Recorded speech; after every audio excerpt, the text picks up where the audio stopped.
अरहत सिद्ध सूरी उपाध्याय साधु सर्व अर्थ के प्रकाशी मांग लिख उपकारी है। तीन को स्वरूप जाने राग ते हुई जो भक्ति खाए को न आई स्तुति को ऊंचाई है।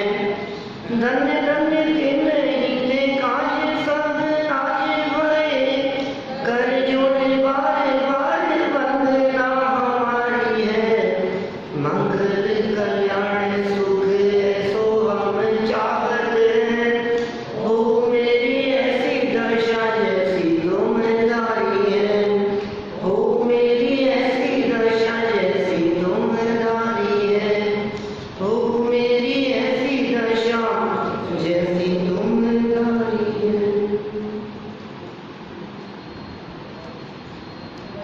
पंडित जयचंद जी चावड़ा द्वारा लिखित 12 भावनाओं की चर्चा आज हमें यहाँ से करनी है।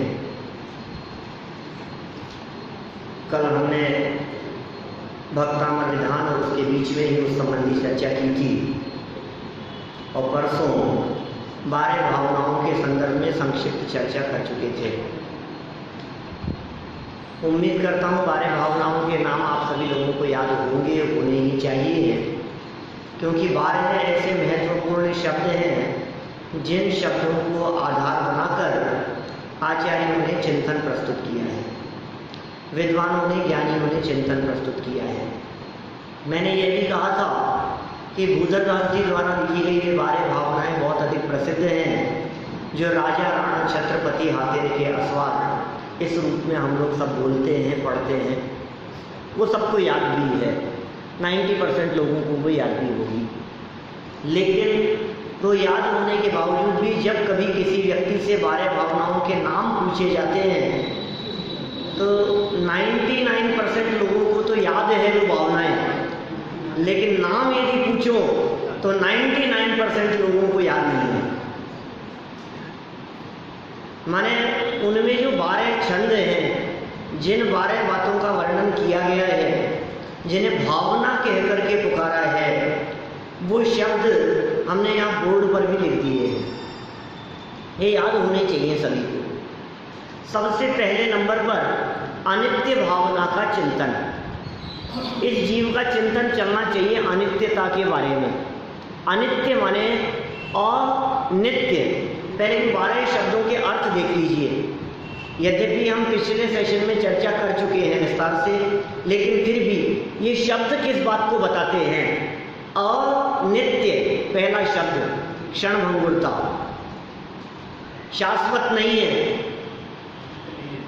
नित्य नहीं है, ठीक है ना, नष्ट हो जाएगा, बना नहीं रहेगा, टिका नहीं रहेगा।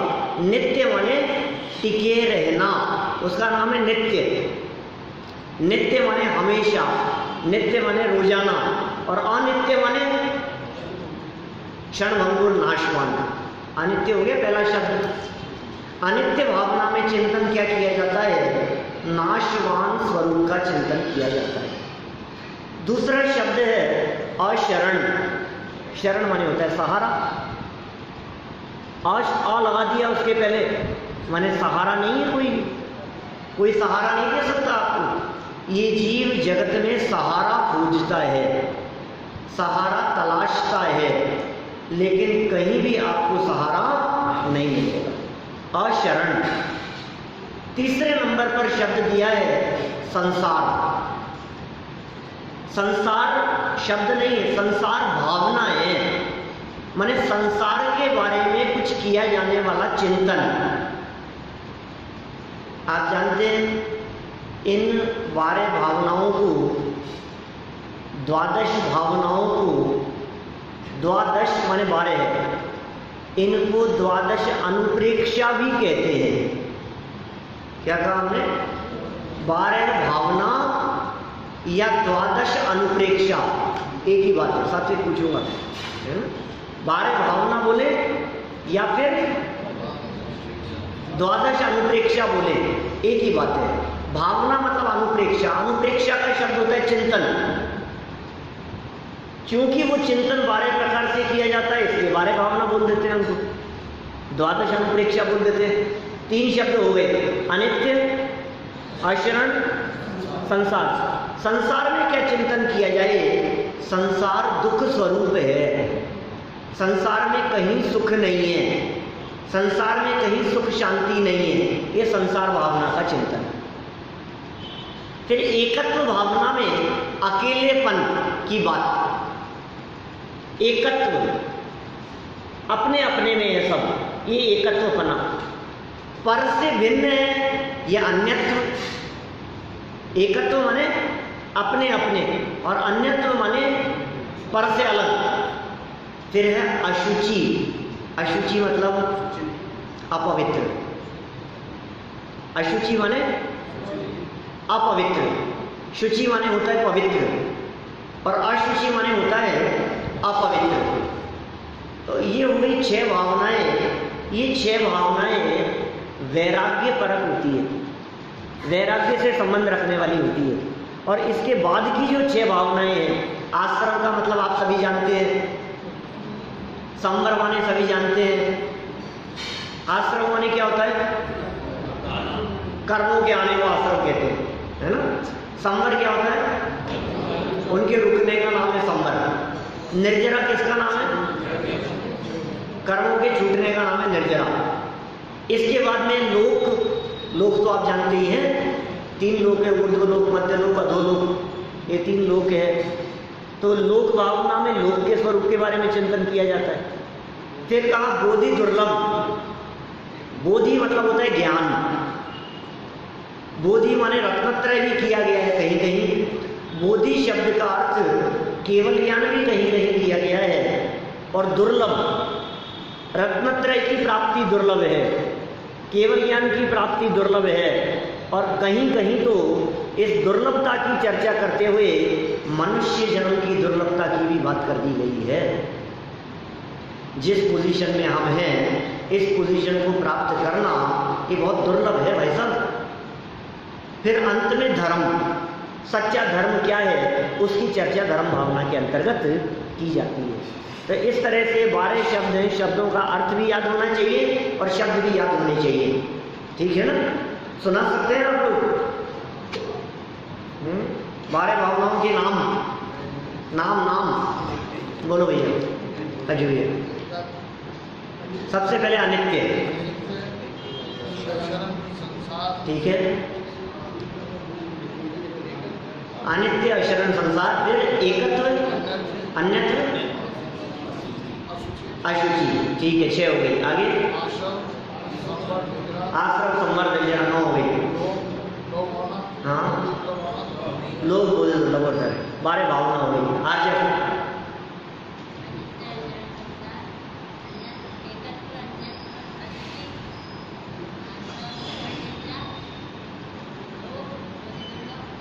ठीक है, चलिए 12 भावनाओं के नाम हो गए। दीपेश जी याद करना, विकास जी 12 भावनाओं के नाम याद होने चाहिए।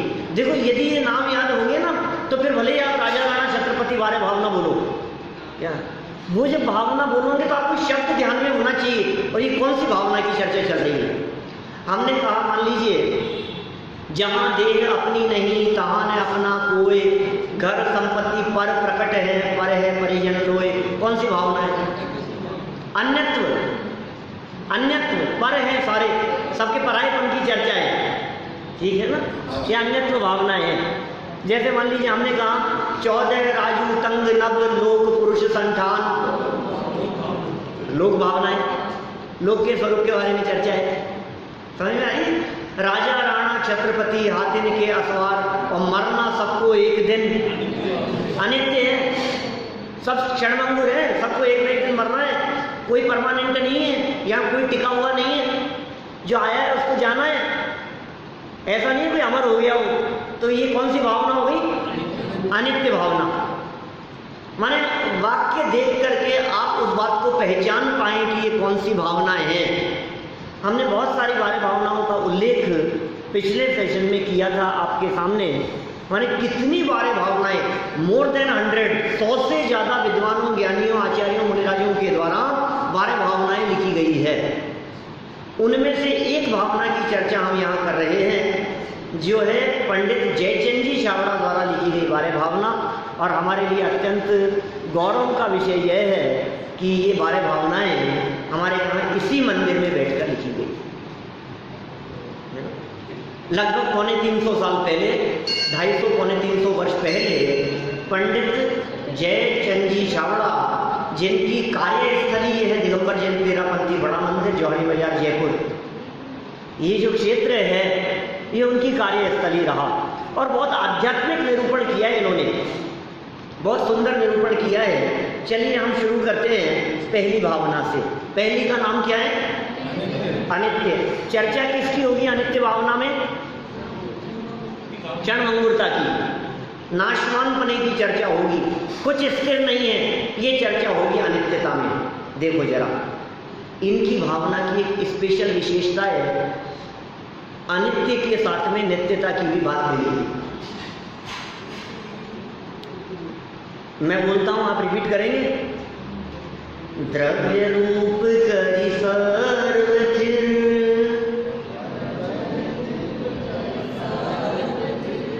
पर जय थिर है कौन, द्रव्य दृष्टिया पालको,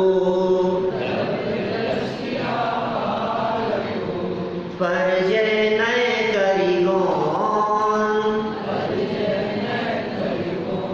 क्या कह दिया है इन्होंने? ये बहुत आध्यात्मिक भावनाएं हैं। इन्होंने ये विचार किया कि 12 भावनाओं के चिंतन करने से सुख उत्पन्न होता है। ये लिखा है दौलत राम जी ने शरणाला में, ये लिखा है कार्तिकेय आचार्य ने कार्तिकेय अनुप्रेक्षा के मंगलाचरण में। दौलत राम जी ने क्या लिखा? इन चिंतत सम सुख जागे, इनका चिंतन करने से समता रूपी सुख उत्पन्न होता है। अब हम चिंतन कर रहे हैं अनित्य भावना का, अरे सब नाशवान है, सबको एक न एक दिन मर जाना है, हम भी एक दिन मर जाएंगे, इनका साथ छूट जाएगा, जो आया है उसे जाना ही है। तो ये ऐसी बातें करते हुए मुंह लटका देता है। अब क्या करें साहब, कुछ नहीं, मरना सबको एक दिन, अब सबको एक न एक दिन तो मरना ही है, अब क्या करें। अब बहुत कोई ऐसा विचार करने से हमें दुख उत्पन्न होता है। ये कह रहे हैं 12 भावनाओं का चिंतन दुखी होने के लिए नहीं है, 12 भावना का चिंतन तो सुखी होने के लिए है। अब तेरे को ऐसे लग रहा है मरना सबको एक दिन, अरे भाव हमें भी मरना है, इनको भी मरना है, ये भी मर जाएंगे। पता है गौतम बुद्ध तो कहते ही हैं, उनके गौतम बुद्ध जो थे वो दीक्षा के प्रसंग में, उन्होंने जब दीक्षा ली, संन्यास लिया, वैराग्य हुआ, उनको बौद्ध संप्रदाय वाले ये कहते हैं, तो उन्होंने किसी व्यक्ति की डेड बॉडी ले जाते हुए देखा किसी को, और उन्हें देख करके उन्होंने पूछा, तो उन्हें पता लगा कि अरे ये मर जाते हैं ऐसे। तो उससे उन्होंने क्षणभंगुरता का सिद्धांत निकाला और उन्होंने कहा सब क्षणभंगुर है। किसी को वृद्ध अवस्था में देखा कि ये क्या हो गया, तो फिर बाद में उन्होंने विचार किया कि क्या ऐसी ही हो जाएगी मेरी यशोधरा, वो उनकी पत्नी का नाम था, कि वो भी ऐसे ही वृद्ध हो जाएगी, उसका भी ऐसे बुढ़ापा आएगा, वो भी ऐसे ही मर जाएगी। तो ऐसे विचार करते हुए उन्होंने क्षणभंगुरता की बात कही, जो बौद्ध दर्शन के आधारभूत बातों में अनित्यता को शामिल किया जाता है। लेकिन जैन दर्शन तो अनेकांतवादी दर्शन है, अकेले अनित्यता की बात नहीं करता, नित्यता की भी बात करता है। यहाँ दो पक्ष हैं, नित्य और अनित्य।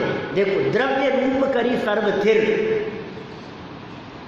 द्रव्य दृष्टि से देखो, एक द्रव्य अपेक्षा, एक पर्याय अपेक्षा, दो अपेक्षाएं हैं। हम लोग द्रव्य गुण पर्यायों की बात पढ़ चुके हैं पीछे, याद है आप लोगों को? द्रव्य माने अनचेंजेबल थिंग, वो क्या है? द्रव्य। पर्याय क्या है? परिवर्तनशील पार्ट। हर वस्तु में होता है ये, क्या साहब छावड़े साहब? हर वस्तु में नित्यता भी है और अनित्यता भी है। हर वस्तु में द्रव्य पक्ष भी है और पर्याय पक्ष भी है। द्रव्य पक्ष से देखने पर प्रत्येक वस्तु नित्य है, क्या? द्रव्य पक्ष से देखने पर प्रत्येक वस्तु और पर्याय पक्ष से देखने पर अनित्य है। देखिए, आप जो ये कहते हैं सब नाशवान है, सबको एक न एक दिन मरना है, हम आपसे पूछते हैं यदि मर ही जाते हैं मान लो, तो फिर पुनर्जन्म कैसे होगा? दूसरे भव में कैसे चले जाएंगे? इसका मतलब वही जीव है ना, मारीचुका जीव, वही जाकर के शेर की अवस्था में आ गया, वही भीख की पर्याय में था, वही महावीर स्वामी बन गया। तो इसका मतलब नहीं बदलने वाला भी तो है कुछ। तो इन्होंने क्या बात कह दी यहाँ, अनित्यता के साथ में नित्यता का भी चिंतन करो। सब क्षणभंगुर है, लेकिन उसमें एक पक्ष ऐसा है जो नित्य भी है। द्रव्य रूप से देखो तो सब स्थिर है, सर्वस्थिर, और पर्याय अपेक्षा से देखो तो स्थिर है कौन? पर्याय तो सबकी बदल रही है, अवस्था तो सबकी बदल रही है, कोई भी स्थिर नहीं है। तो क्या करें साहब? द्रव्य रूप से सब स्थिर है, पर्याय रूप से अस्थिर है, तो क्या करें बताओ? द्रव्य दृष्टि आपालक हो, अपने आप को द्रव्य दृष्टि से देखो, और पर्याय नए करी गौण, पर्याय वाले पक्ष को, नए माने होता है पक्ष, पर्याय वाले पक्ष को गौण करके उसको लक्ष्य में नहीं लेकर के द्रव्य वाले पक्ष को हाईलाइट करो, तो तुम अपनी नित्यता को पहचान पाओगे। अपनी नित्यता देखने लायक है भाई साहब, मैं कभी नहीं मरता हूँ। कल चर्चा चल रही थी ना ऐसी भक्तामर विधान के प्रसंग में, हाथी का उपद्रव, शेर का उपद्रव, सांप आ गया, रक्ते क्षणम समझो किल कंठ नीलम क्रोधोद्गतम प्रणयोत्पन्न पतंतम, ऐसी ऐसी चर्चाएं थी। जलोदर रोग हो गया, बंधनोत्तम सागरों में बांध दिया गया, और रंगत तरंग शिखरत, तो ऐसे जहाज उलटने की स्थिति हो गई। डर नहीं लगता है? क्या कहा था कल? भक्तामर के इस नंबर के श्लोक का पाठ करने से ये संकट मिट जाएगा। नहीं मिटेगा? सांप सामने आ जाए तो क्या करना? 41वें नंबर का श्लोक बोलना, तो सांप नहीं काटेगा। अरे नहीं भाई, ऐसा नहीं है, ऐसा नहीं। ये कह रहे हैं द्रव्य दृष्टि आपालक हो तो संकट नहीं रहेगा। समझ में आ रही है बात? द्रव्य दृष्टि आपालक हो, आपा मतलब मैं, और द्रव्य दृष्टि, मैं यदि अपने आप को द्रव्य पक्ष से देखता हूं, द्रव्य दृष्टि से देखता हूं, तो क्या होगा? फिर दुनिया में कोई मुझे मारने में समर्थ नहीं, क्योंकि मैं तो द्रव्य हूं, मैं जीव द्रव्य हूं, मैं आत्मा हूं, मैं चैतन्य द्रव्य हूं, चैतन्य तत्व हूं। मुझे कौन मार सकता है? जिसे मारेंगे वो मैं नहीं हूं, जिसे सांप काटता है वो मैं नहीं हूं, जिसे शेर खाता है वो मैं नहीं हूं। अब कैसे डर होगा बताओ? ये डर कैसे निकल गया? द्रव्य दृष्टि आपालक, पर्याय नए करी गौण। ये चर्चा हुई अनित्यता के साथ में नित्यता की भी। चलो बात करते हैं आगे। अशरण और शरण के संबंध में दूसरी भावना का नाम क्या है सात्विक? अशरण भावना। अशरण भावना में चर्चा किसकी होनी चाहिए? सहारा नहीं है। इन्होंने सहारे की बात की है। देखो पढ़ते हैं अपन यहां से, शुद्धातम अरुपंच गुरु जग में शरणो दोय, मोह उदय जिय के व्रथा आने कल्पना होय, आने कल्पना होय। क्या कहा? कौन शरण है? दुनिया में किस किस को शरण नहीं मानता है ये व्यक्ति? कहाँ कहाँ शरण पाने की कल्पना करता है, ये सहारा है, ये सहारा है, इनका सहारा मिल जाए। पार्श्वनाथ भगवान का सहारा, महावीर भगवान का सहारा। और भगवान का सहारा तो छोड़ो, तबीयत खराब होती है तो डॉक्टरों का सहारा। एक तेरा ही आधार है, कोई कहीं उलझ जाए तो वकील साहब का सहारा, पुलिस वालों का सहारा, किस किस का सहारा तलाशते हैं हम लोग। हमें लगता है ये है तो सब ठीक है, इनके सहयोग से काम होगा। माता पिता का सहारा है, अब तो बच्चों का ही सहारा है अभी इस उम्र में। ऐसा कहते हुए लोग मिल जाएंगे, अब इस उम्र में तो क्या करें साहब, अब तो बच्चों का सहारा। पहले बच्चे हमारे सहारे से थे, अब हम बच्चों के सहारे से हैं। ये कह रहे हैं भाई साहब, ये सब मोह के उदय के कारण अन्य के शरण पने की कल्पना होती है। जगत में कोई शरण नहीं है। दूसरे लोगों ने इस अशरण भावना के संबंध में क्या चर्चा की है, मरते न बचावे कोई। मणि मंत्र तंत्र बहु हुई, मरते न बचावे कोई। दल बल देवी देवता माता पिता परिवार, मरती गई जीव को कोई न राखन हार। क्या मतलब हुआ, कोई बचाने में समर्थ नहीं, शरण नहीं कोई। यहाँ फिर भी क्या बात कह रहे हैं, अपने यहाँ 4 शरण कहे हैं। पता है आपको कौन कौन से 4 शरण है? आज 4 शरण नहीं मालूम? वाह भाई वाह। साध्य को पता है 4 शरण? अरहन्ते शरणं पवज्जामि, भूल गए तब?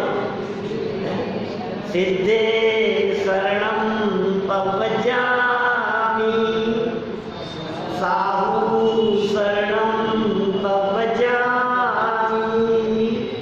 केवली पन्नत्तं धम्मं शरणं पवज्जामि।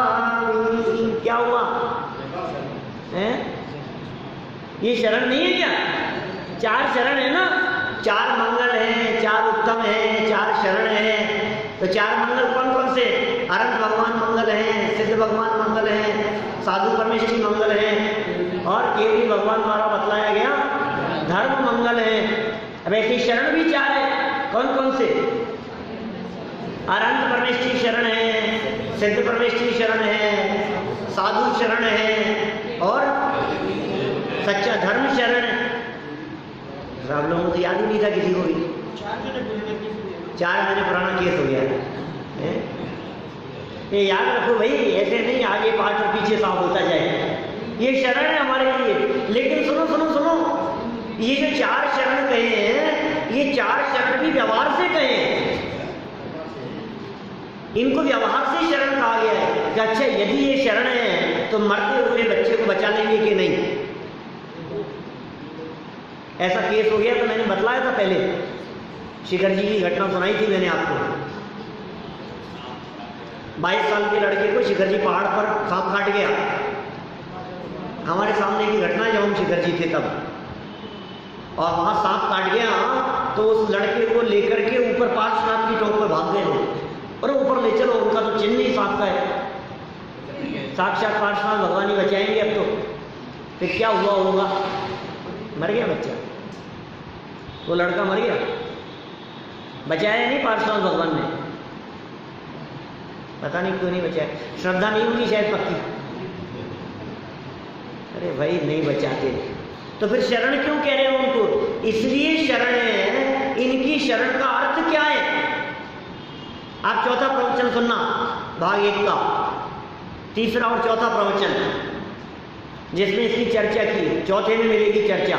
इनको शरण क्यों कहा गया है? इनकी शरण का मतलब ये है, इनकी शरण में जाने पर ये हमें अपनी शरण का रास्ता बता देते हैं, इसलिए ये शरण है। इनकी शरण में जाने का क्या अर्थ है? अनंत परमेष्ठी की शरण में जाने का क्या अर्थ है? कि उनकी शरण में जाकर उनके बताए हुए मार्ग पर चलें और अपनी आत्मा की शरण ले लें। ये उनकी शरण का सच्चा अर्थ है। उनके भरोसे बैठे रहें, इसका नाम शरण नहीं है। उनके बताए मार्ग पर चलें, ये उनकी शरण है। सिद्ध परमेष्ठी, आचार्य उपाध्याय साधु परमेष्ठी, उनके बताए मार्ग पर चलें, वो उनकी शरण लेने का अर्थ है। तो शरण है या नहीं है? तो कहा देखो भाई, ये व्यवहार से शरण कहे हैं, निश्चय से शरण है आत्मा। पहला शब्द क्या है? फास्ट चलो देखो, ये कहाँ तक कर पाएंगे अपन इसको? शुद्धात्म, शुद्ध आत्मा पहला। दूसरा पंचगुरु, पंचगुरु मतलब पंच परमेष्ठी। एक तो शुद्धात्मा शरण है, दूसरा पंच परमेष्ठी शरण है, जग में शरणा दोय, दो ही शरण है जग में, या तो आत्मा की शरण या पंच परमेष्ठी की शरण। लेकिन मोह उदय, मोह के उदय से इस जीव के वृथा बेवकूफों जैसी हालत है, मूर्खों जैसी, बेकार में ही आन कल्पना हुए, अन्य के शरण पने की कल्पना होती है। ये बचा लेंगे, ये बचा लेंगे, ये देवता शरण है, दल बल देवी देवता। और फिर क्या कहा, मरते गिरिया जीव को वही न रखना। अब उन लोगों से पूछो जो लोग बारह भावनाएं बोलते हैं, जिनको बारह भावनाएं याद है, उनसे ही पूछो जरा कि आप जिन देवताओं के पास में जाकर के मन्नत मांग रहे हो, उनको चढ़ावा चढ़ा रहे हो, आप ये सोच रहे हो कि ये देवी देवता बचा लेंगे, तो क्या आप बारह भावना नहीं बोलते हो क्या? आपको बारह भावनाएं याद तो हैं, पाठ भी करते हो, बोलते भी हो, लेकिन अर्थ का भाव वासन नहीं है। कितना स्पष्ट शब्दों में कहा है, दल बल सहित। दल माने होता है सेना, दल माने सेना, और उसकी पावर, बल, और देवी देवता, और माता पिता हो या परिवार, मरते हुए व्यक्ति को कोई भी बचाने में समर्थ नहीं है। साफ साफ देवी देवता शब्द का भी प्रयोग कर दिया। यहां क्या कहा इन्होंने, अन्य की जितनी भी कल्पनाएं हैं, ये सब मिथ्या कल्पनाएं हैं, झूठी कल्पनाएं हैं, कोई भी बचाने में समर्थ नहीं है। तो फिर साहब आपने जो दो शरण बतलाई है, ये तो बचा लेंगे ना, और तो कोई नहीं बचाएगा। लेकिन जिन दो को आपने शरण कहा है, ये तो बचा लेंगे ना, कि ये ऐसा बचा लेंगे कि तू बचा हुआ ही है, ये ऐसा बताएंगे, तेरे ऊपर कोई संकट नहीं है। देखो आगे संसार भावना में क्या बात करते हैं, ये कहते हैं संसार किसका नाम है। आपने ध्यान दिया होगा इन बारह भावनाओं के नाम में तीसरे नंबर की भावना है संसार भावना, और 10 नंबर पर एक और भावना है, क्या नाम है उसका? 10वें नंबर पर लोक भावना, तीसरे नंबर पर क्या है? संसार भावना। क्या फर्क है दोनों में? लोक और संसार एक ही बात है। आप डिक्शनरी में यदि देखेंगे तो आपको सब पर्यायवाची शब्द मिल जाएंगे, लोक को या संसार को। इन्होंने दो दो बातें लिखी है। भाई साहब, संसार हमारे में है और हम लोक में हैं। क्या कहा? बाबा बोल रहा हूं, संसार हमारे में है और हम लोक में हैं। बोले असली संसार किसका नाम है? ये जो जगत में दिखते हैं इसका नाम संसार नहीं है, अंदर में जो मोह राग द्वेष रूप परिणाम है उनका नाम संसार है। ये संसार का सही स्वरूप बतलाया है इन्होंने। देखो क्या कहा, परद्रव्यन ते प्रीति जो है संसार अबोध, ताको फल गति चार में भ्रमण कयो श्रुत शोध, भ्रमण कयो श्रुत शोध। परद्रव्यन ते प्रीति, ये संसार है। पर के प्रति जो प्रीति है तेरी, ये अच्छा है, ये अच्छा है, संसार शरीर भोगों के प्रति जो आसक्ति का परिणाम है, जो प्रीति का परिणाम है, जो धन के प्रति लगाव है, जो परिवार के प्रति लगाव है, जो महल मकान आदि के प्रति लगाव है संसार अबोध। इसी का नाम संसार है, अबोध, अज्ञान। और इस प्रीति का फल क्या होगा? चारों गति में भ्रमण ही कहा गया है। आपने यदि परद्रव्य के प्रति प्रीति की तो उसका फल चतुर्गति रूप संसार कहा गया है।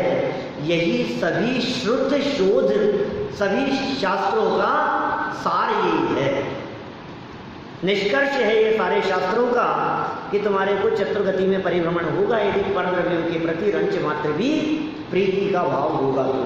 चलिए आगे सब मिलकर के बोलिए, परमार्थ ते आत्मा एक रूप ही जोय, कर्म निमित्त विकल्प घने, तिन नासे शिव हो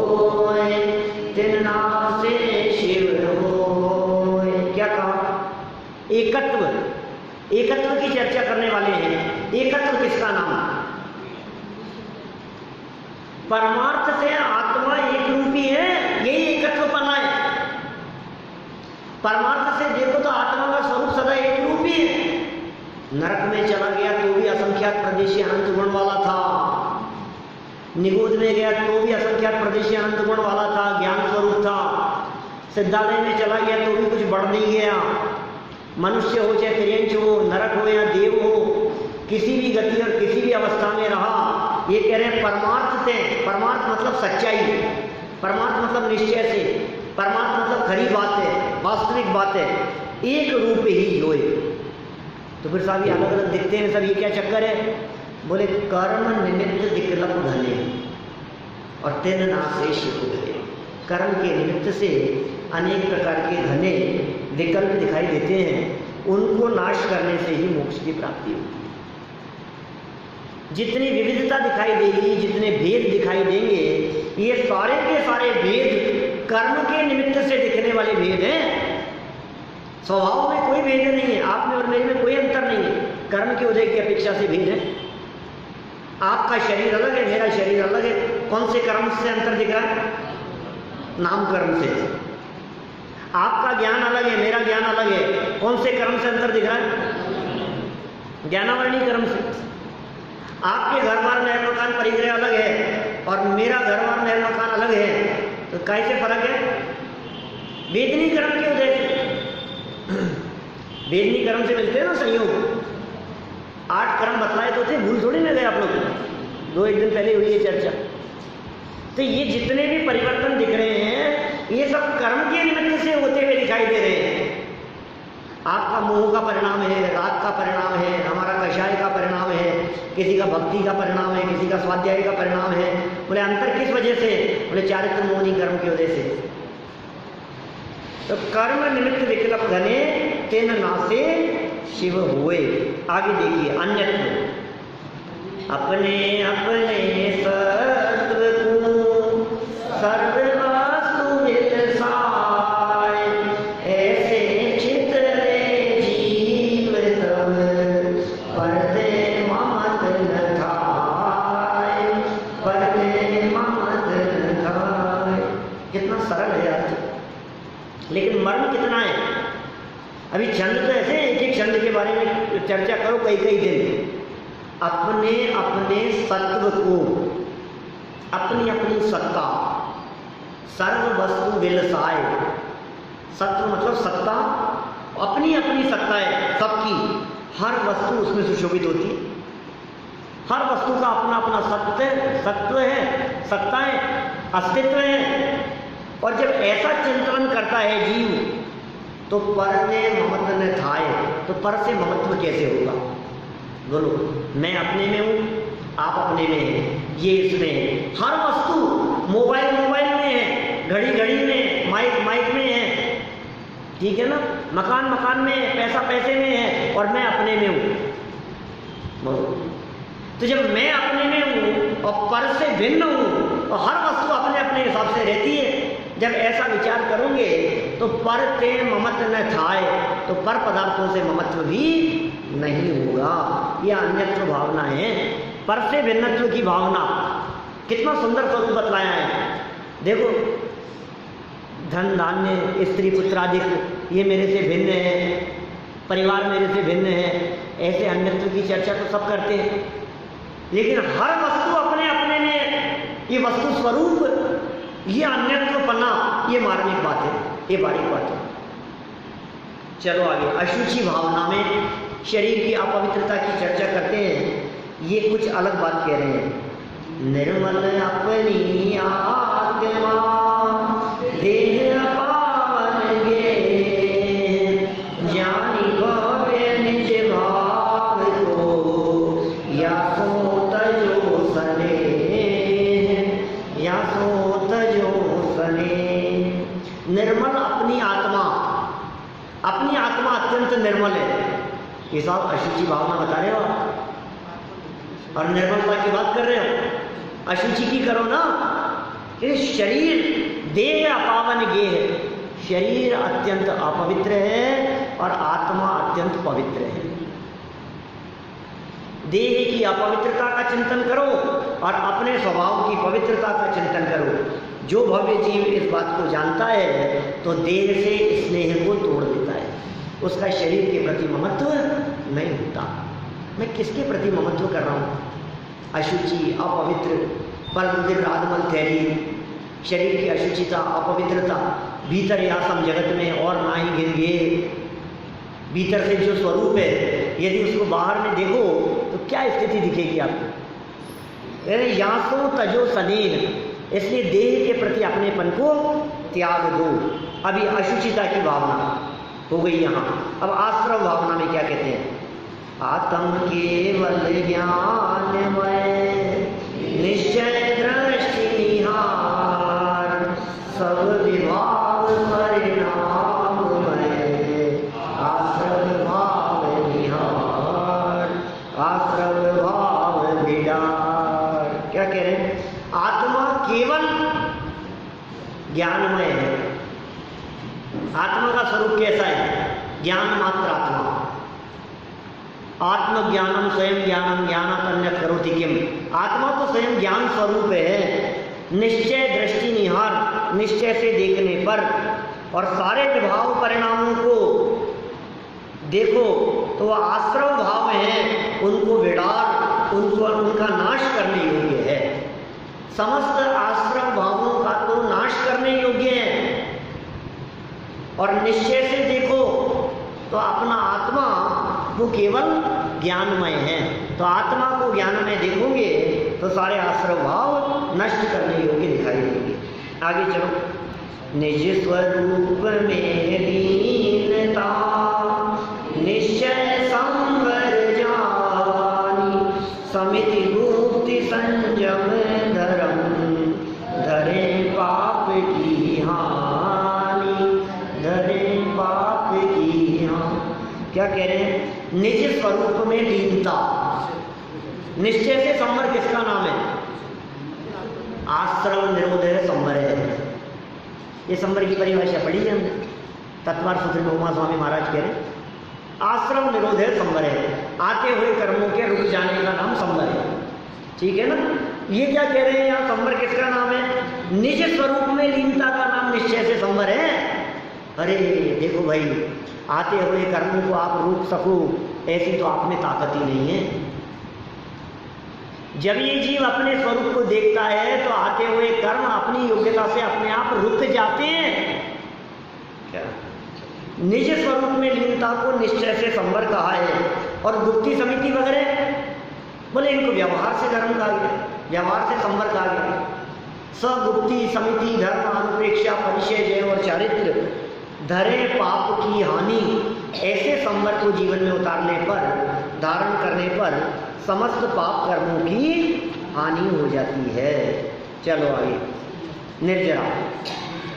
संवरमय है आत्मा पूर्व कर्म जड़ जाए, निज स्वरूप को पाए कर लोक शिखर जब जाए, लोक शिखर जब थाए। क्या कहा? आत्मा स्वयं संवरमय है। ऐसा संवरमय आत्मा हो जाने पर और निज स्वरूप को पा लेने पर, निज स्वरूप को प्राप्त कर लेने पर पूर्व कर्म झड़ जाए, पिछले कर्म झड़ जाते हैं। ये निर्जरा है। और लोक शिखर जब थाए, और लोक के शिखर पर ये जीव पहुंच जाता है, इसको लोक शिखर की प्राप्ति हो जाती है। इस तरह से निर्जरा की चर्चा करते हुए भी अकेले कर्म के छोड़ने की बात नहीं कही, निज स्वरूप को प्राप्त करने की बात भी यहाँ कही गई है। चलिए लोक भावना में क्या कहते हैं? रूप विचार के आत्म रूप निहार, परमार्थ व्यवहार मुनि मिथ्या भाव निवार, मिथ्या भाव निवार। क्या कह रहे हैं? लोक स्वरूप विचार के, लोक के स्वरूप का विचार करके आत्म रूप निहार, अपने स्वरूप को निहारो। लोक के स्वरूप का विचार करते हुए अपने स्वरूप को निहारो। क्या बात करें, क्योंकि चैतन्य भी एक लोक है। बाह्य लोक की चर्चा तो सारा जगत करता है, लेकिन ये आत्मा भी लोक है। और इन्हीं जयचंद जी चावड़ा साहब ने बहुत मार्मिक स्वरूप बतलाया है। ये चर्चा जयचंद जी चावड़ा साहब ने कहाँ लिखी है वो तो ध्यान नहीं आ रहा मुझे, लेकिन उन्होंने ऐसी चर्चा की लोक के बारे में चर्चा करते हुए, हो सकता है सरवर सिद्धि वचनिका में हो और शायद समय सार की किसी व्याख्या में भी हो सकती है चर्चा। उन्होंने ये बात कही है इन्हीं जयचंद जी चावड़ा ने, लोक के संदर्भ में। लोक किसे कहते हैं बताओ कि साहब, जहाँ 6 द्रव्य हैं, 6 द्रव्यों के समुदाय को लोक कहते हैं। जहाँ 6 द्रव्य रहते हैं उसको लोक कहते हैं। तो उन्होंने पता है क्या कहा, बोले केवल ज्ञान रूपी लोक में जिसमें झलकते लोक सब, वो आत्मा ही लोक है। माने ये जितने 6 द्रव्य हैं, ये 6 द्रव्य सबके सब केवल ज्ञान में है या नहीं है?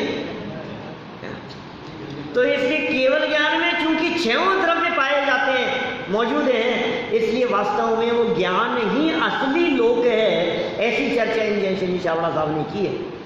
ये कह रहे हैं आत्म रूप निहार, लोक के स्वरूप को भी देखो और आत्म स्वरूप को भी देखो, और परमार्थ और व्यवहार को दोनों ही प्रकार के नयों से, परमार्थ माने निश्चय और व्यवहार, इन दोनों को देखकर मिथ्या भाव निवारी, मिथ्या भाव को निवारण करो।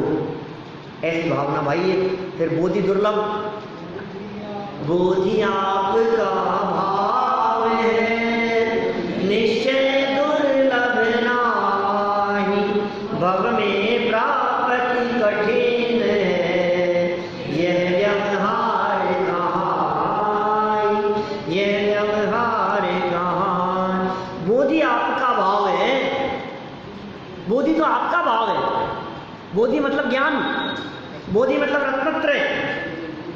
क्या ये तो तेरा भाव है भाई, ज्ञान तो तेरे में ही है, निश्चय से दुर्लभ नहीं है।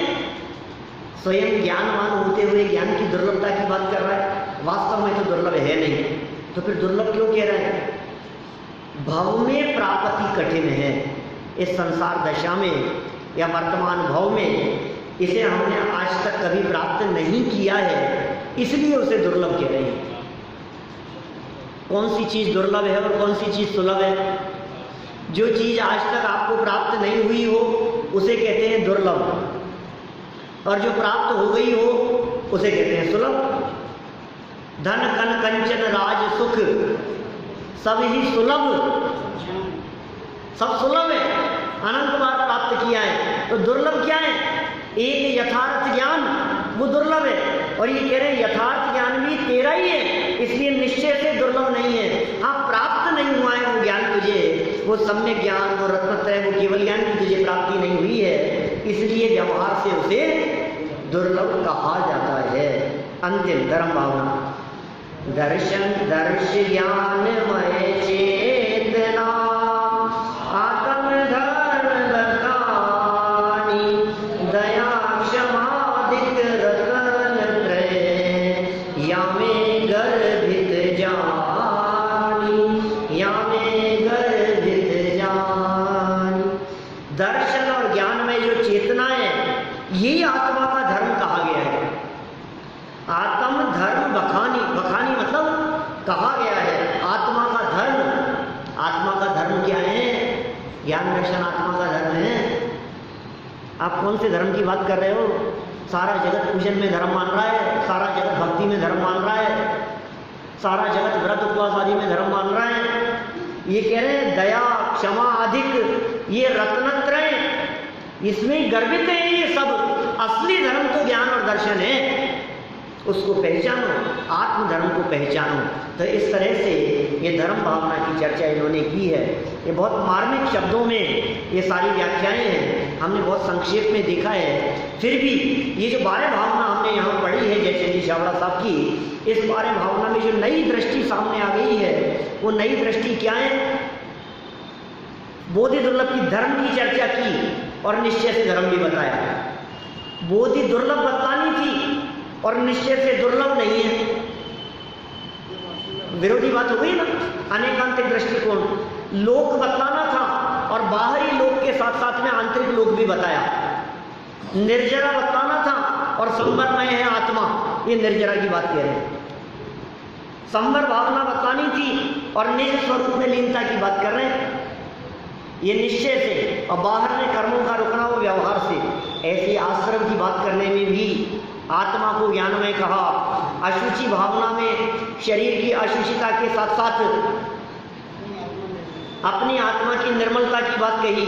अन्यत्व भावना में कितना गजब स्वरूप बतलाया, हर वस्तु की स्वतंत्र सत्ता की बात करी। और परमार्थ से आत्मा के एकत्वपने की चर्चा। ये एकत्व भावना इस संसार में कहीं भी सुख नहीं है, लेकिन फिर भी अपने अंदर में ही सुख है। जगत में कहीं शरण नहीं है, शुद्धात्मा ही शरण है। जगत में सब अस्थिर और क्षणभंगुर है, लेकिन आत्मा ही नित्य है, ध्रुव और शाश्वत है। ऐसे अनेकांतिक दृष्टिकोण से इस बारे भावना में चर्चा हुई है, जिसको हमने यहाँ संक्षेप में पूरा किया है। पहले भी अनेक बार इन बारे भावनाओं की चर्चा विस्तार से हम कर चुके हैं, और कभी अवसर मिलेगा तो एक एक दो भावनाओं के संदर्भ में विस्तार से चर्चा करेंगे। उसमें हम बुधरदास जी के बारे भावनाओं की चर्चा भी करेंगे, दौलत राम जी की छेड़ाना की बारे भावनाओं की चर्चा भी करेंगे, और कहाँ कहाँ किन किन लोगों ने इन बारे भावनाओं के स्वरूप के बारे में कैसा प्रतिपादन किया है, उस सब चर्चा को फिर कभी आगे देखेंगे। अभी अपना एक पार्ट बीच में रह गया था, रक्षाबंधन।